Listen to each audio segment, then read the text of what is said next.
Okay, ito yung actual na demo ko ngayon itong gabi na to. Ito yung 100 watts. So yan, pinailaw ko na. Maliwanag. Grabe.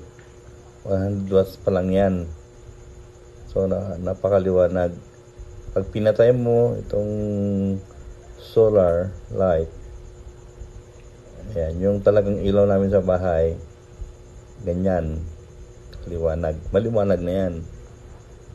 Pero pag in-on mo uli, ganyan kaliwanag.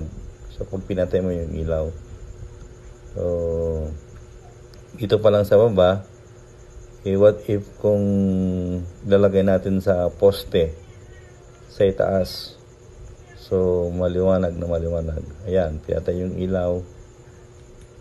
Ayan, walang solar. Pag pinailaw mo yung solar, yung kanyang kaliwanag. Maliwanag na maliwanag.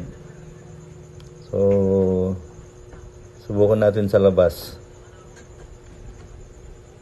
Sa labas natin, buhatin natin kasi nakahawak-hawak ko itong cellphone. Yun, dito lang sa baba. Hindi pa naitaas yan sa may poste. Ayan, doon sa labas, nakikita mo yung sakyan ko doon sa labas. Ayan, malayo na yan. Yun.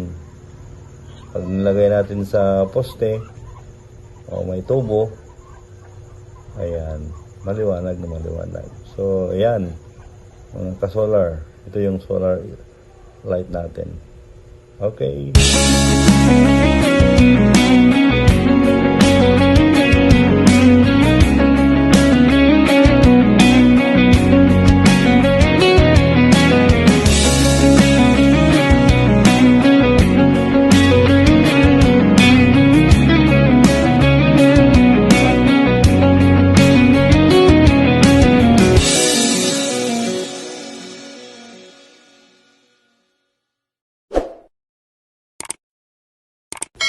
Tawag na mga ka-solar, nandyan yung cellphone number ko. Okay. All I wanna